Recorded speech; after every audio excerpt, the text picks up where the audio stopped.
Hey there, Sharon Horne-Ellstrom here. Welcome to day 83 of our Get Your Goals annual challenge. Do one thing every day to get what you want. This month, the whole month of March, we are focusing on mental well-being, mental health, whatever you call it, but the mental areas and aspects of our life. And yesterday, I introduced the topic of NLP, neuro-linguistic programming, and it's a set of techniques and tools and strategies for either eliminating and changing things that aren't working in our life, or adding and anchoring and making sure that we keep doing and create habits and rituals out of things that do move us in the direction we want to go, which is toward our goals, right?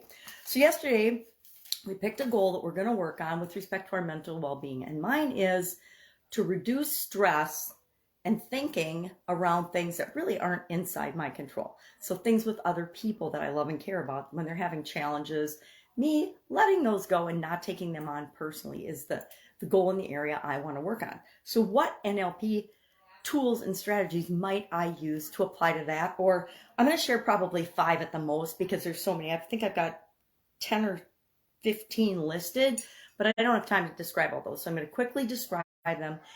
In Guide 17 of the Get Up and Go private Facebook group, you can sign up and join that group. And in there, under Guide 17, starting in February, I did a write-up along with the video for every day.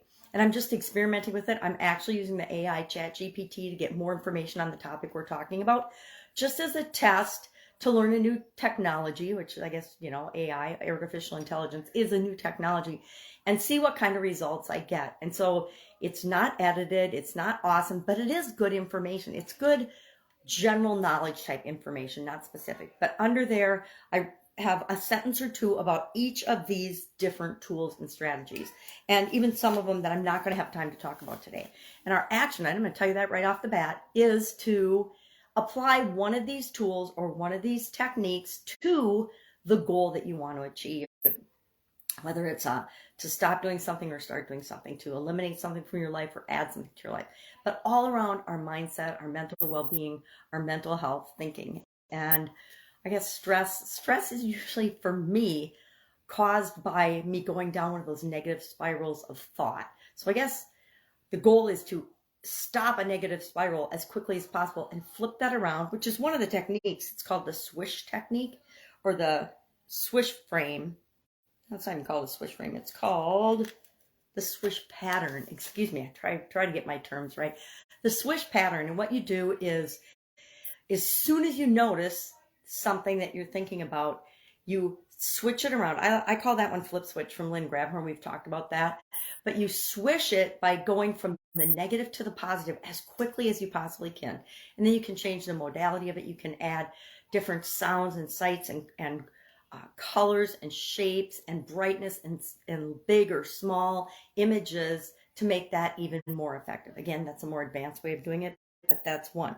The reframe pattern is, as soon as we notice something is, we're starting that, me, for example, in my particular case, starting that negative spiral of thought, as soon as I notice that, I want to stop in my tracks and then reframe it to a positive, and then start an upward spiral of thought.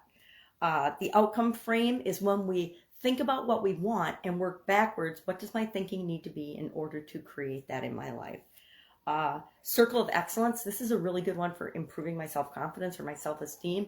You imagine that there's a circle on the floor, or, on the wall, if you want to put your hand in the circle, or if you want to literally physically step into the circle. And in the circle, you place a memory or a situation or an experience when you felt the thing that you wanted to feel. And when you step into that circle, it immediately brings you back to that positive feeling, the thing you want to feel instead of the thing you don't want to feel. Resource anchor is when we actually attach a physical touch or point or word can trigger. We create a positive trigger for ourselves. So, for example, when I'm speaking to a group, not when I do my videos, but when I'm speaking to a group in front of a group of live human beings, or, since 2020, Zoom human beings, I have this little ritual that I use to increase my energy, and I anchor that with a little hand motion that I created on my walks in the state park several years ago that immediately, no matter how I'm feeling, no matter what's going on in my life, it puts me in a positive frame, and it increases my energy probably 3 to 5 times what it is otherwise. And I'm a pretty energetic person, but sometimes I need a boost too. So I use the circle of excellence for that, or I use the an anchor for that, which can be either a series of motions. If you ever watch a professional ball player, like a pitcher or a golfer, they have the same little ritual before they tee off or before they pitch.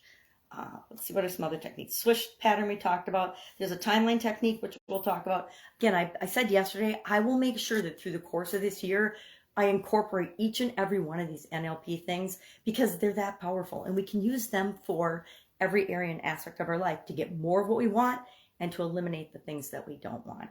So today, what are we going to do?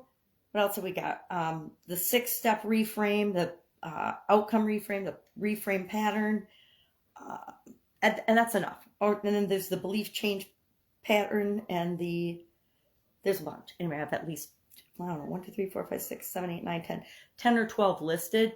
Not going to talk about them all in detail. You can read the write-up below, but pick one and just apply that to the goal that you want for your mental well-being or mental health, and just try it on. Test it out and see how it works for you. Share in the comments below what your experience was.